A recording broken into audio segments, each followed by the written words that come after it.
Hey, Carrie, after we record this episode of the Weird World podcast, would you like to take a walk with me, maybe over by the cliffs? No, I don't. Hey, everyone, welcome to the Weird World podcast. I'm Dean. I'm Carrie. And Carrie is going to, I assume, since we promised with the last episode, to talk about something uplifting and positive. I'm assuming Carrie has a story that's uplifting and positive, right, Carrie? Oops. Nope. And no, Dean and I don't go hiking together. Well, now after the story, we have gone hiking. We have of course had, we have. And yeah, And we've actually been. They haven't all been gone great, place. Have they? What do you mean? They've gone fantastic, but okay, maybe at the end we'll recount some. Okay, and I'm not. You're not the villain, but wow. Okay. Oh, I know what you're talking about. Okay. See, well. We're going back to July 2024. Stephanie Piker, she's on duty as a park ranger in the Austrian Alps. And she comes across this woman lying on the ground. She was riding an electric bike and she's been injured. What year is this? Presumably she fell, 2024. Did you say that already? Yeah. I feel terrible. July, to be exact. Okay. I'm sorry to know. See, I didn't write that down. That's why I didn't know 30 seconds after you said it. Go ahead. Mm-hmm. So Stephanie describes her face as being completely destroyed, bleeding, crying. And so she said the first thing she asked her was if she was alone, because she was alone. And the woman said that she was biking with her boyfriend, but they got in an argument, so he left her. So she was so badly hurt that Stephanie called for an ambulance and she got out her first aid kit. And then the boyfriend came back and started screaming at the girlfriend how stupid she was. Badly injured girl. Okay. Yep. And that she was so stupid that she ruined their holiday. Actually, ruined his holiday. He probably didn't care about her holiday. So Stephanie says this is an extreme case of something she comes across on a regular basis. Stephanie, the Alpine Ranger. Mm-hmm. I just want to say Alpine Ranger as her title because that's phenomenal. Go ahead. And she said she comes across women who are alone on mountain paths because whoever they're with, a partner, a boyfriend, a date, a husband, have left them and are hiking well ahead of them. So not intentionally necessarily, or usually. Sounds like not. Like they just kind of... Like they didn't notice? Come on, keep up, Stephanie. I mean, yeah. That is part okay, of it. Again, you alluded to it a minute ago. That has happened. It happened for one group outpacing another group. Yeah. But, that could happen. But it sounds like Stephanie, usually this is not as intentional. They're ditching their girlfriend or wife or something like that? How about you listen? Okay, Keep listening. Sorry. So Stephanie says she's not surprised because very recently, this is a recent phenomenon. It's taken TikTok and Instagram and Reddit by storm. Wife mountain ditching? Women have been sharing on these platforms stories of being left behind by their partners while hiking, biking, or mountain climbing. And it has a name. It's called Alpine divorce. Alpine divorce. Which is very euphemism-y to me. Yeah, it is. Because they can die. Mm-hmm. I mean, I don't know. The Alps are, I don't know. I don't know these trails. I mean, are there trails like you can just follow a trail and you'll get to, safety eventually? Or is this like... It depends. I mean, this happens all around the world. So it could be, that could be the case, or it could be the case where you're on the highest mountain in Austria. Which is? We'll get there. Okay. I don't have it in front of me yet. But this has to be, you would think this is in a place where they think that partner is going to be left behind and not come back, because otherwise it's not divorce. It's just, you son of a bitch. It took me 6 hours to get to where, that kind of thing. You just ditching them. Well, they're not coming back. And I think some people think the most innocuous form of this is that, like, he's really not that into you anymore. He's kind of sick of you. He knows you're not that good of a hiker, but he doesn't think you're going to die. So he's just going to piss you off so bad that you then break up with him. It's an extreme thing of I'll be the asshole because I'm too much of a coward to break up with her. Okay. And I use the gendered pronouns on purpose because that's usually the direction it goes. I noticed that. I have no way of knowing that. That's my own bias. You're probably right. I mean, almost certainly. If the woman is ditching her weak ass husband in the mountains, I applaud that. That's fine. Or if you had like bad knees, for instance, you could probably ditch me. That's true. With the state of my knees. So. Yeah.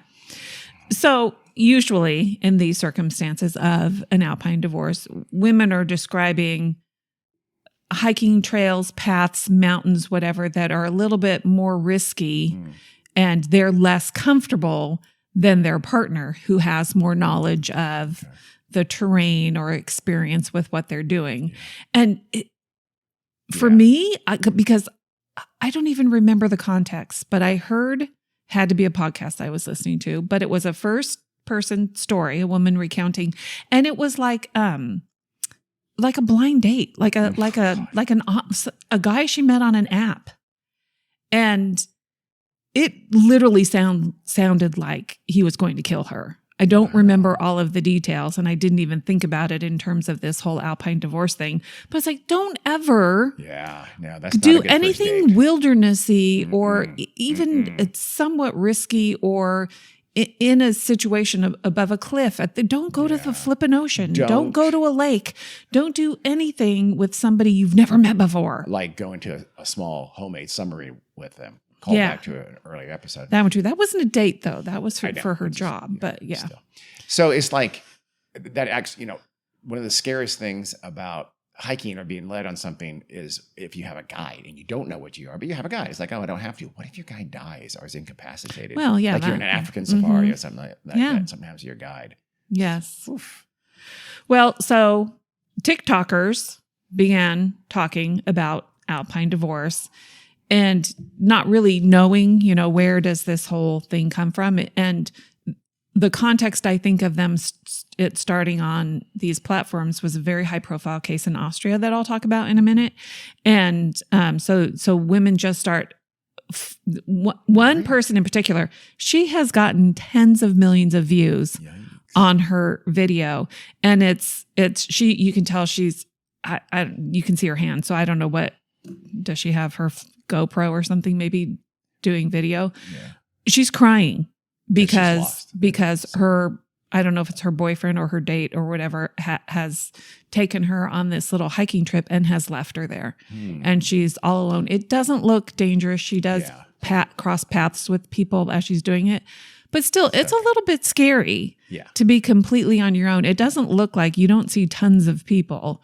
So you just never know and how far you are. And I don't know how difficult it was to get where she was on the path. That sounds like you're dating a dickhead. Yes. Who would just leave you. Yeah. Why are you hiking with someone? Why even do that with them? Well, maybe it was their third date. Okay. And you don't really know him that well. I ain't slowing down, Brenda. All right? Yeah. Okay, I hate to break it to you, Dean. Hans is not a good person. But men are dicks. What? And that's news to me. All of them? So no, I didn't say all of them. You know another parallel to this? What? Back in the old days before GPS, when you were following someone to like somewhere you didn't know, a party at someone's house, you didn't know where you were on the freeway, and that asshole, I'm thinking of somebody in particular, would just drive like a maniac and lose you. And you have no way. You would have followed them. You don't know where you're going. Yeah. You now don't even possibly. There's a couple times where I didn't even know where I was. Yeah. And you're in some place, not great. Yeah. So that's just as bad, maybe worse. Yeah. Okay, maybe not. It's actually. I saw a story on TikTok. What? A young woman met a guy on, I don't know if they met online or whatever, but they had been talking. Maybe they met on an app, and he said, "Hey, you want to go on a fun adventure? I need to move from Idaho to Southern California or something like that. And I have 2 cars to transport. Do you want to come? You can drive my truck and I'll drive my car or whatever." So he put her in the stick shift. Oh my God. Thing. She said she knew how to drive stick, but not really, really well. Okay. I mean, she lives where it's flat, so it was never a problem. But they were going through like San Francisco and stuff. Oh. And they stopped in the Redwood National Forest or whatever. And he completely ditched her. She lost him. So here she is in his car. She doesn't know how to find him. They didn't have cell service because of. Okay, yeah. So she said she drove around for like 45 minutes and then kind of went back to the highway. And I guess then she eventually got cell service, and he ended up being on the other side of the Redwood Park, the national park or whatever it was. He had stopped to take a bunch of pictures of his car. Oh, she like zipped by him or something? Is that what he's claiming? No. Oh. No, he just. Oh. He pulled off and started probably going through windy roads or whatever. I don't know what it looked like, but. So I guess the moral is guys are dicks. Yes. Okay. Yeah. She said it was awful, but she had to finish the ride with him. But what an idiot he is. She was in his vehicle. Yeah. She could have just, okay. She frankly should have. I'm going home. She should have driven back home, kept the stuff, sold it on eBay. She should have, and then just left it in a parking lot and texted in the location. Come get your truck. For sure, sell it. Well, that would be a crime. I disagree. I think so anyway. The police would say, Pharisee. You did something, she did something, you're even.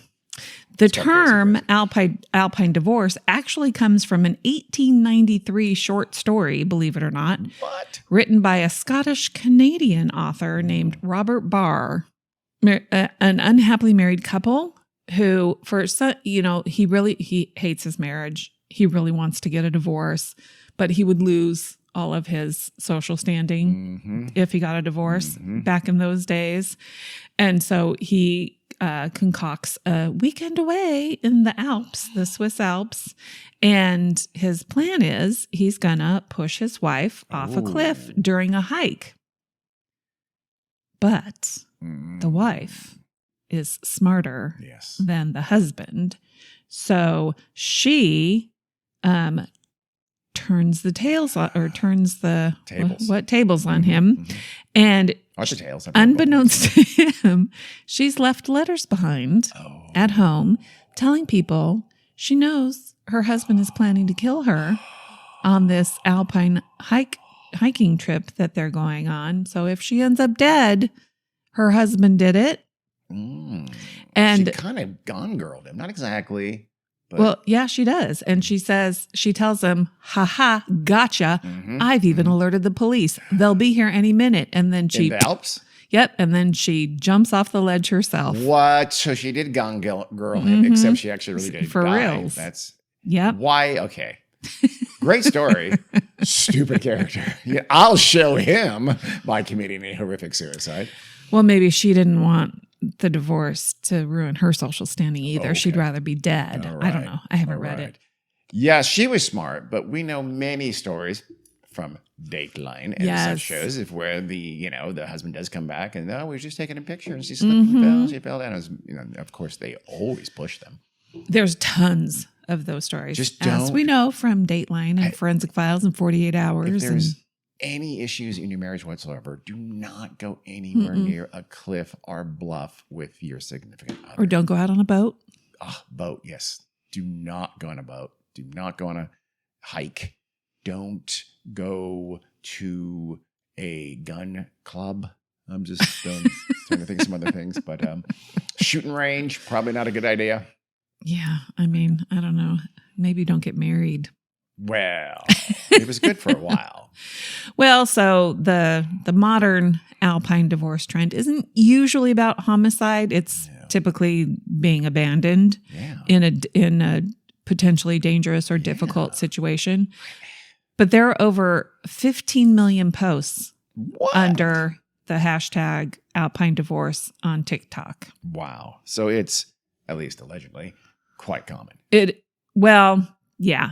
I mean, obviously, you can put anything you want on TikTok. Doesn't mean it's true. Yes. In fact, probably mostly not. But still, it's got to be a kernel in there somewhere. And there's a huge spectrum of, he just walks too fast. Okay. He won't walk at my pace. That's not really divorce. That's just... No, but it is a sign of... somebody who doesn't really care about your welfare or your comfort, or, if you're quote unquote courting somebody, right? You want to have a relationship with them. Why are you just being a dick? Why? Yeah.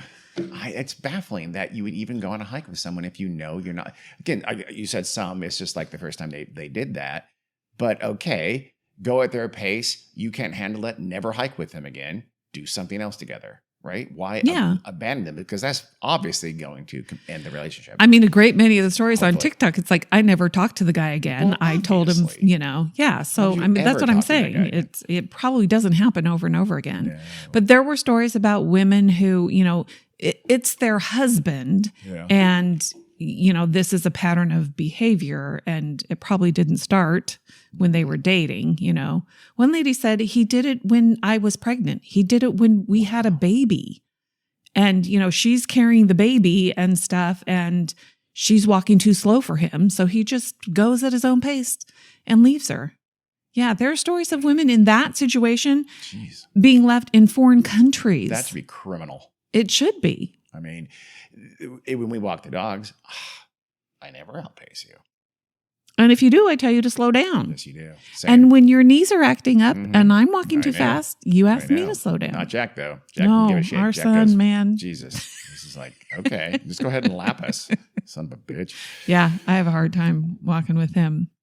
So anyway, there's the intentional, and this could potentially and probably criminal type of Alpine divorce, where they do it on purpose. They take them up into the mountains because they say, "Hey, go to the edge of there, and I want to take your picture or whatever, or let's take this selfie." Well, you're talking about where they push them off? Yeah, Okay. where That's it's a little different. Yes, they have a clear intent of Okay. Of creating an accidental death. Okay. See, the first thing you're talking about is like you'd see that in stories, where you take the old dog up into the woods and then you drive off and leave it there, kind of a thing. It's like Aw. treating your wife or girlfriend Yes. like the old dog you don't want Mhm. anymore. This is now a murder scheme. Where you're trying, it's Yeah. a way to make a murder look like an accident. It's one of the best ways. Mhm. That, and of course, as we know, boats. So she Yes. just fell off and then she drifted. Yeah. It's in the news right now. Mm-hmm. Yes. There's a case. Yeah. What's the boat one? There's also one of a doctor and his wife in Hawaii. Might be the same one. No, they weren't on it. There's There's no one in boat a boat involved. where his wife fell out off a boat in the Bahamas, I believe, and I'm drawing a blank on the names. It's just and Yeah. she supposedly drifted away, and the engine wouldn't turn on, so he couldn't go get her, and she just drifted farther, and he couldn't find her, and he went into shore. He paddled into shore. Yeah. She, clearly he murdered her. Yeah. My Sorry. parents used to Allegedly, clearly he murdered My her. parents used to go out on the boat all the time. How did your mom survive? I don't know. I guess your dad just was a very good murderer. No. Well, Dr. Sabrina Romanoff, she's a clinical psychologist in New York City. She says that being on the wrong end of an Alpine divorce can be a wake-up call for people. Yeah. That you're in a dysfunctional relationship, Yeah. and it shows you how your partner handles power, Mm-hmm. empathy, and responsibility. So, Is that her superpower? whose superpower? Dr. Sabrina Romanoff. Obviously, she's a superhero, and that's her normal human name. And in real life, she's Red Velvet or something like that. So, what is her superpower exactly? Sabrina Romanoff. Come Telling women what all the red flags about their partner. Oh, her superhero name? Red flag. Go on. Okay. So a lot of the Alpine divorce social media posts in the last couple of months quite possibly have been triggered by a criminal case in Austria, not involving our friend Stephanie, the Alpine guide. Oh, Ranger. Yeah. But this was another little mountaineering expedition that unfortunately ended in a death. So this was February of, I don't know what year, 24 or 25. It's a different kind of years. We don't count like that, but that's fine. 24 or 25. Okay. Wasn't 23. 24, 25 is going to happen. That's a long time away from now. But go ahead.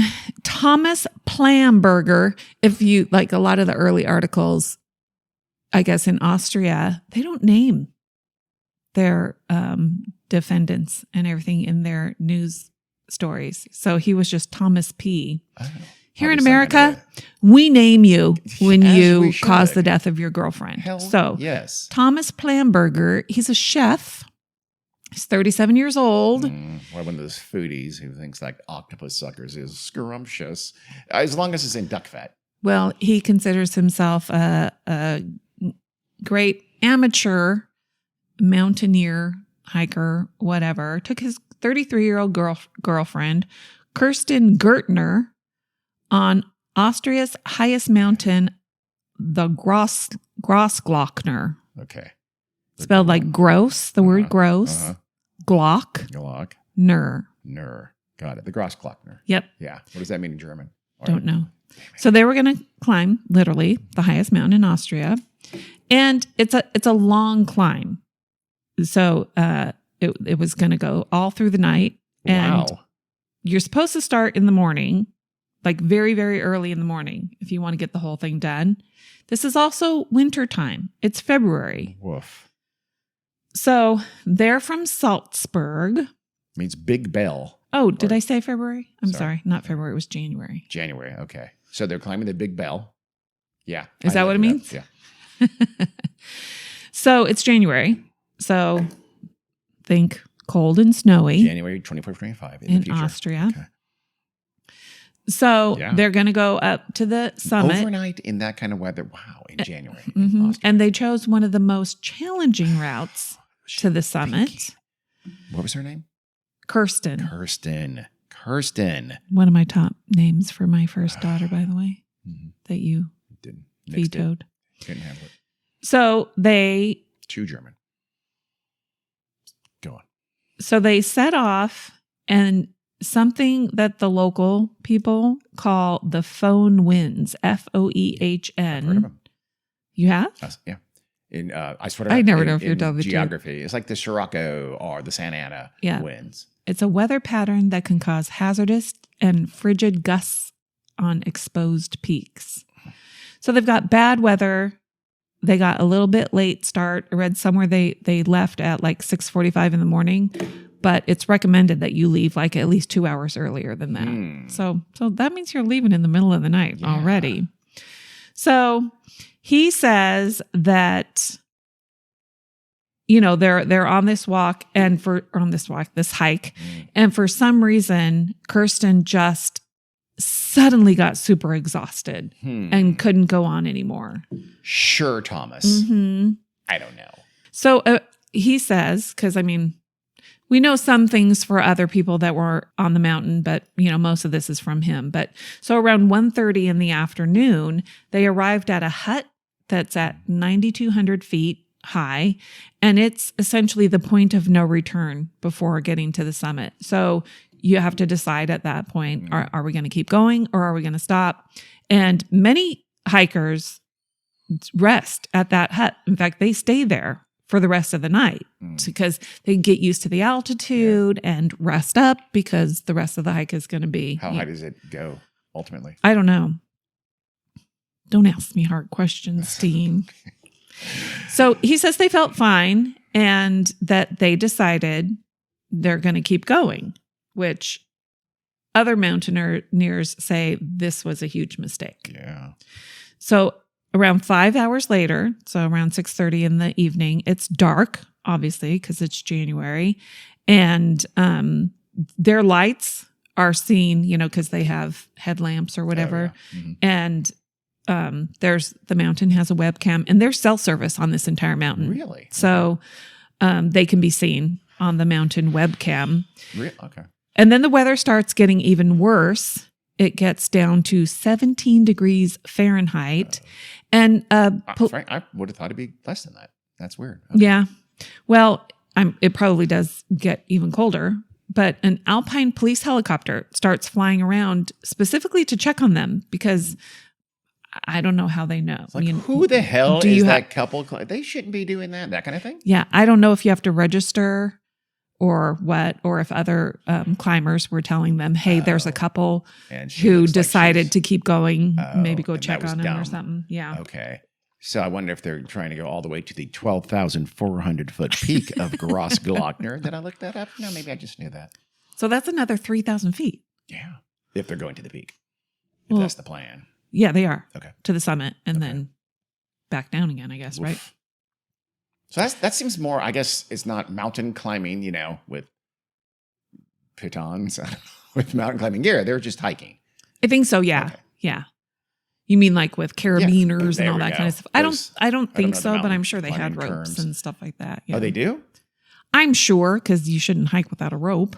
Oh, I've literally never hiked with a rope, so that's interesting. Well, on a high mountain? Kill me? On a high mountain? I don't know. I mean, what if somebody falls down a ravine and you need to... Have you ever hiked with a rope? I didn't think so. I've never hiked like this. I've literally never hiked in a mountain.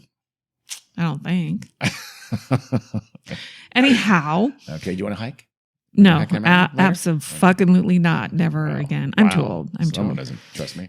So, it was around 10:30 p.m. when the police helicopter was flying around to check on them several times. Oh. And at this time, so it's 10:30. It's dark. I'm sure they have a search beam, but that's just, I guess if you train it on the trail, you could follow along. And they could see their lights. Oh, that's they had lights. Okay. But Thomas P. is still saying, we felt fine. We were getting close to the summit and we didn't feel the need to signal the helicopters for help. Huh, Thomas? Mm-hmm. It was shortly after this, however, that Kirsten, quote, suddenly showed increasing signs of exhaustion. And he says it was completely unexpected and objectively unforeseeable. This is attorney speak. Okay. So he decides, maybe I do need to get a rescue up here for Kirsten. But you said there's cell service. You can call rescue. Okay. Mm-hmm. So he calls but remember, they were circling. All you had to do was signal. Yeah. And at 10:30 p.m. What if you think you're waving just to say hi and they land? That would be awkward. Well, now it's 12:35 a.m. when he decides, I'm going to call them. So he pulls out his phone and he sees he has a bunch of missed calls and messages from the Alpine police, but he didn't notice it because he turned his phone off or he put it on silent. Okay. He said it only vibrated slightly. Thomas's story is getting thinner. Pretty flimsy, isn't it? Mm-hmm. So apparently he talked to the police. This is where there's a bit of a discrepancy. He says that he's convinced that the police knew he was in danger and they understood they needed a rescue. How? Isn't that a very passive way of saying? He's not saying, I told them Kirsten needed help or we needed help. He said he's convinced that they understood. That makes How? Sense. Because the police are saying he told them everything is fine. He thought that they thought everything is fine was code for please help me. Mm-hmm. My girlfriend is about to murder me. So he's trying not to alert her that he knew she was going to murder him. I think that's what his story is. So they did collect data from both of their phones, his phone and Kirsten's phone, and smartwatches. And it said that Thomas P.'s phone had been put on silent and that he didn't contact the authorities for 3 hours. I don't know what that 3-hour time frame is because 10:30 to past. That would be 1:30. Yeah. So he says he called at 12:35. So I'm not sure. Okay. But after the call, he said Thomas P. says he told his girlfriend that the police said that a helicopter rescue was not possible and that they had to keep moving to stay warm. I think that was true, that they said, we can't land now. Anyway, so. Do the rope thing? Rope rescue, lower something. I mean, what if they're really stuck I don't know. But he said that she was so physically exhausted that she couldn't continue going. So he says at this point, he secured her to a rock with a sling. Oh. So he tied her up. Okay. That's one way of saying it. I don't really know what that means. He tied her up. And that he was going to lie down next to her. Okay. And according to him, she screamed at him, "Go now, go." So he left her exhausted, tied to a rock on this frigid mountain. Okay. So he said that by her screaming at him to go, she saved his life. Okay. That's what she intended to do. So he says they agreed to separate. Okay. And he called the police around 3:30 in the morning. I don't know what time he's saying, so if it was after that call, he says he called them at 12:30.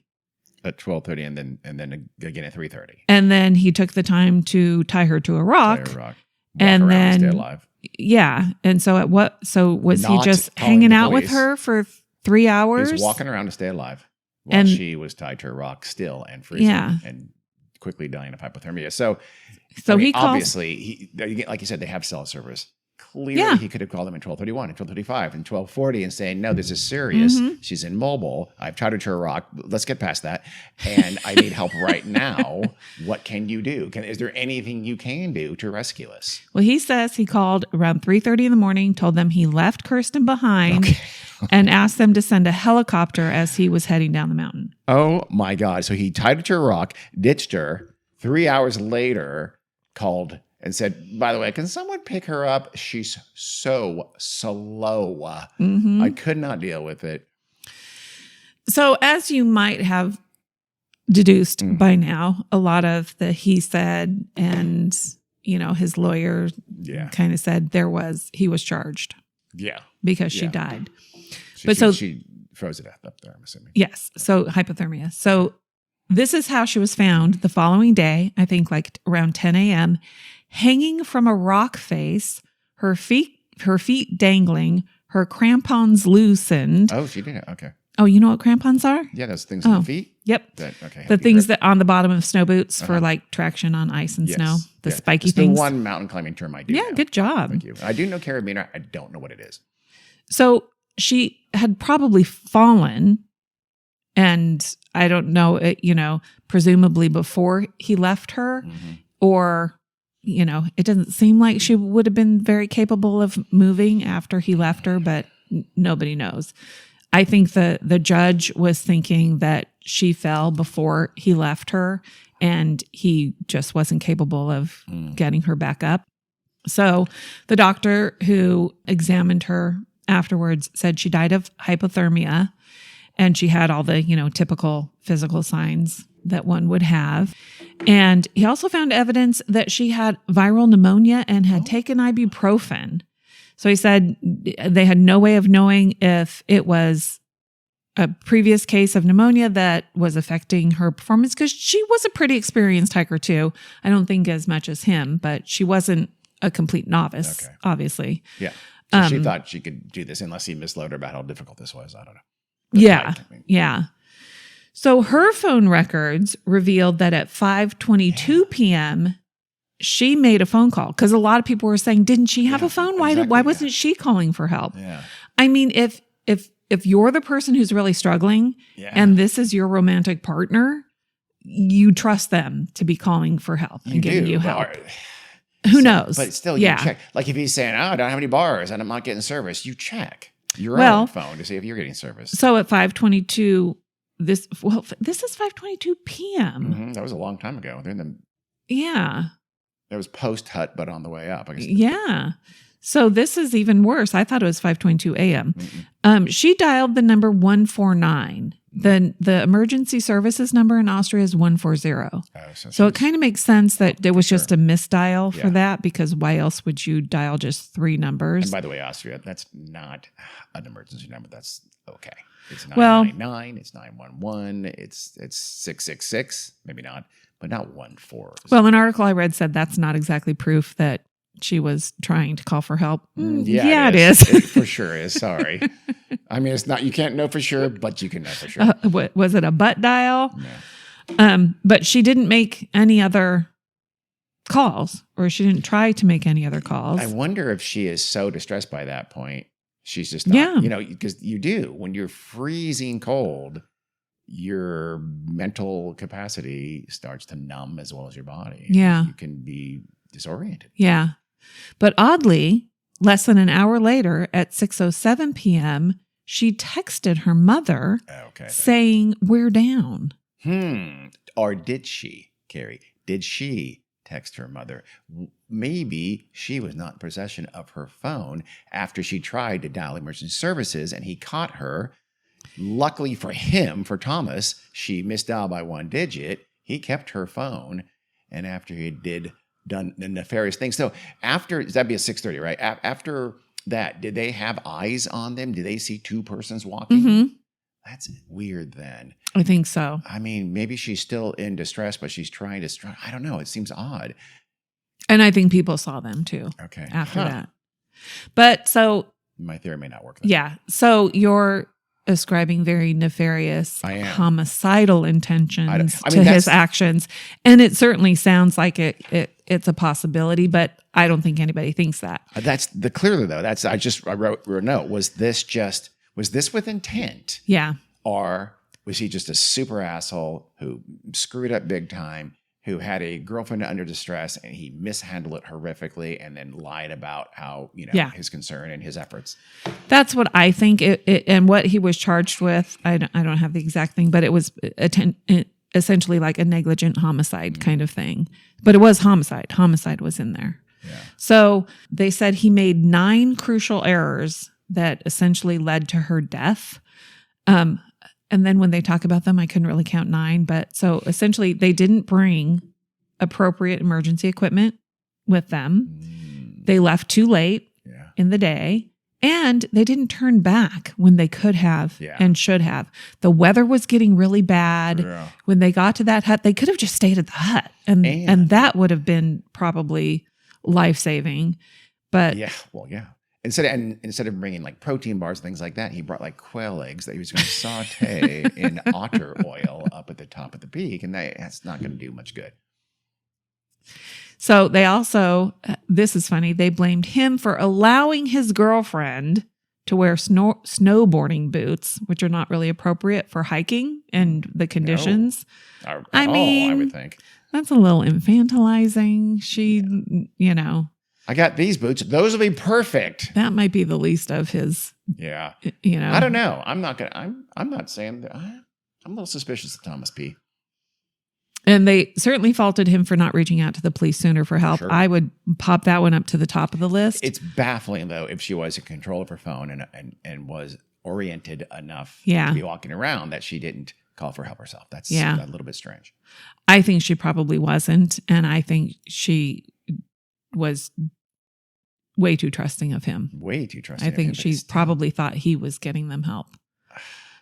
And maybe she overestimated her own abilities and underestimated how sick she was. Or I don't want to look like a baby. I'm not going to call for help. And by the time he first called for help.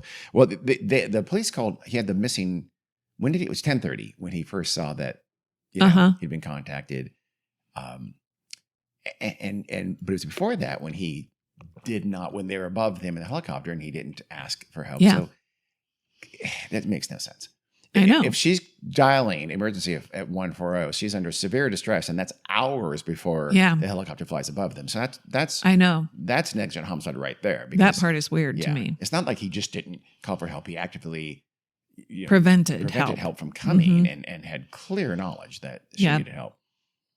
And then when he left her, he didn't even cover her with anything. He didn't do anything to protect her from the elements. They had a tent. They had emergency blankets. See, that is a flat lie. And her pack was still packed with all this stuff. She didn't scream at him. He ditched her because he was scared. Yeah. He was scared by this point. He thought, I'm not going to let her kill me. I'm out ski. And then when she is found dead, he's like, oh, she sacrificed herself. She told me that she screamed for me to go. Go away. You can make it. Leave me behind. Save yourself. Yeah, no. And she also still had her really heavy backpack on and a split board, which is a type of snowboard she was carrying. She which could just snowboard down the mountain, I guess. Why? Yeah. So I'm changing my mind. It's kind of on her now. So the judge in the case was an experienced mountaineer himself. That is Austria. All judges are also mountaineers. But I think it gave him, I don't know if he felt like some sort of kinship with the guy or some sort of sympathy. Not that. But he kind of, minimized. Yeah. I don't know. But there was a surprise twist when the prosecution called a witness. Her name was Andrea Bergener, an ex-girlfriend of Thomas P. He had done this before. Because I think up to this point, a lot of people were just saying this was just an unfortunate accident. He didn't mean for her to die. Maybe he was a little bit compromised, the altitude and the exhaustion and the cold, and his brain wasn't functioning at full capacity either. He was making bad decisions, and unfortunately, it cost Kirsten her life, but he didn't do it on purpose, and blah, blah, blah. Blah, blah, blah. Then Andrea takes the stand, and she explains how, I think it was in 2023, so just a year or two earlier, he took her on a night hike on the same mountain. Oh my. It's his test. And left her there. Left her alone. So he'd done this before. Mm-hmm. I mean, that's exactly what he was trying to do. That's what he did do to Kirsten. She said, once we descended the Glockner, she called it the Glockner. I don't know if that's the trail or whatever. The Glockner at night, and suddenly he was gone. I felt dizzy. I screamed, and I was completely alone. From then on, we didn't go on any hikes. No. Any more hikes together. She still dated him? Probably not for long. That's crazy. You don't ditch someone on a mountain. If they ditched you at a mall, we're done. I know. But they're ditching you on a dangerous mountain in the cold. That's crazy. Have you ditched me anywhere? I've never ditched you, Carrie. No, I can't think of anything. Once at Disneyland. No. I think I would remember being ditched. I think you would. Yeah, I feel like you would. Yeah. Yeah. I mean, you ditched me at Costco today, and I was checking out, and you weren't there. And I told you. I texted you. Nuts. I texted you, and you didn't. You didn't respond. When I'm looking for nuts. And I called you, and you didn't respond. So I thought, if you don't get your nuts, that's on you. Well, I did.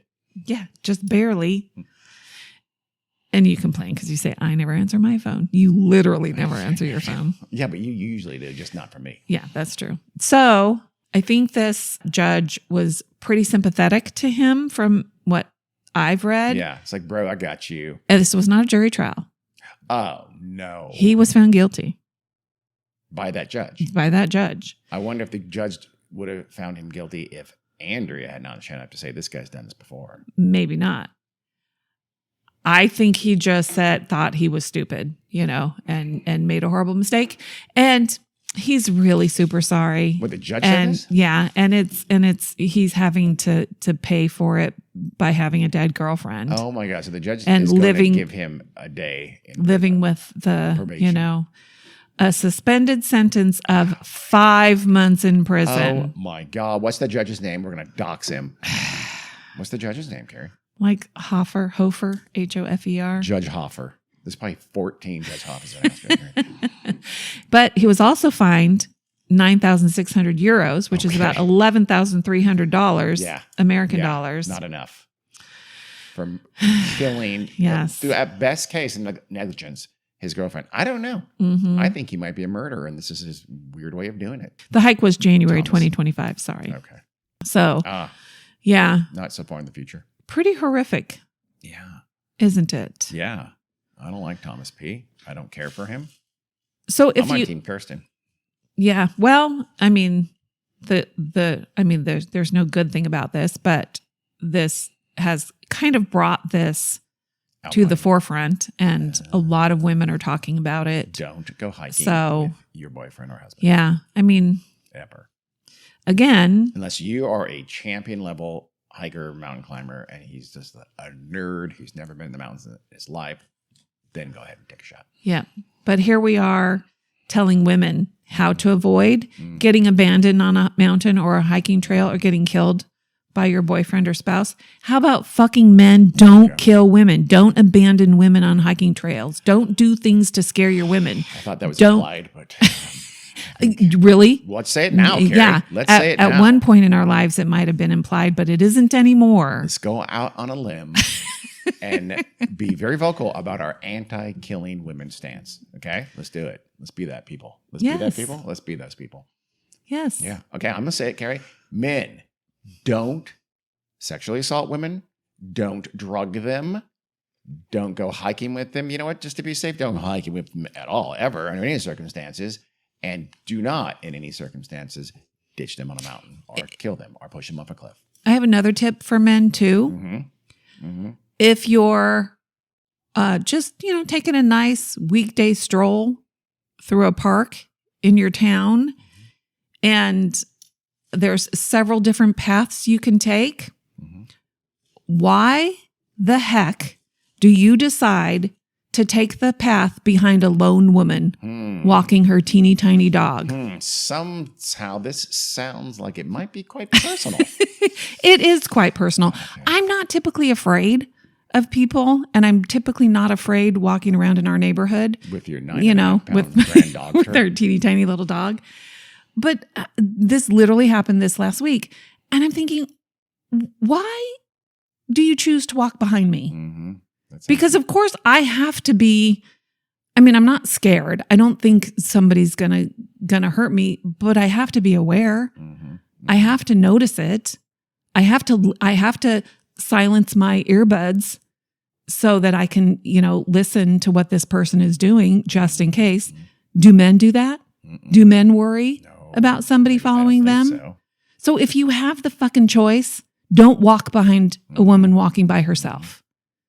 And there was another woman probably 30 feet ahead of me. So, if I wasn't there, he would have been walking behind her. So officially, to recap, our stance is men don't murder. Men don't walk behind women on trails. Yes. Ever. Okay. So don't murder, don't walk behind trails. And they're both roughly equal. Just be aware. Okay. Just be aware of women in your life as you encounter them. Okay. Or maybe when you're walking behind someone, say, you say, I'm passing on your left, pass on your right. Say, not creepy, not going to murder you. Oh, yeah, that would be great. No. I don't know. I don't have an answer, but. I do. Don't walk behind. Hey, pick a different trail. Yes. Go widely around them and then go in front of them. I'm not kidding. It's like I was going down the center path. There's probably 3 other paths to the left, at least 2 other paths to the right. Mm-hmm. If you don't, want to get morning dew on your shoes by walking through some grass or whatever. There's lots. This is a big park. There's lots of different ways you can go. Yep. Wow, Carrie. So there was Kirsten being left behind on a mountain and dying. And way worse. And there's Carrie being followed by a strange guy with her dog on a trail in a public park with other people nearby.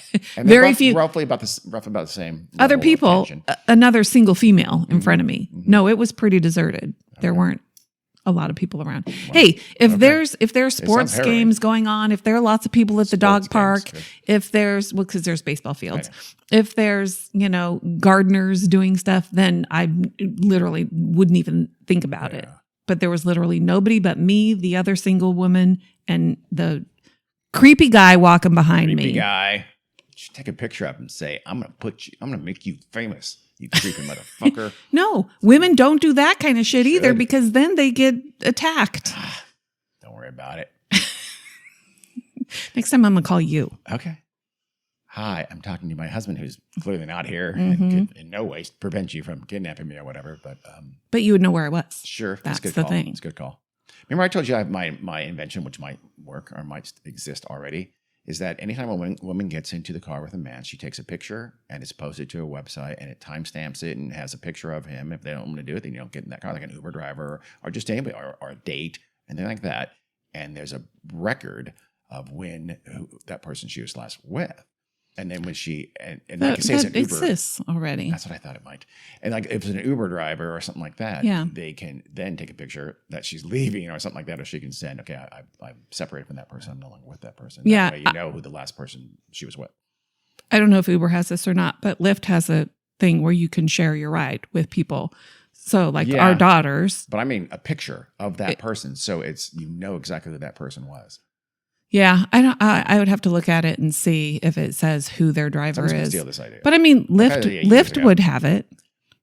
But Lyft knows. A Tinder date, things like that. Yeah, anything like that. You're with someone. Yeah, that's a very good idea. They have a picture and it's uploaded to the cloud, so it's like okay, they know it's 10:37. Dean, but also here's the thing: women already do this. They, if they're going on a Tinder date or whatever, they will.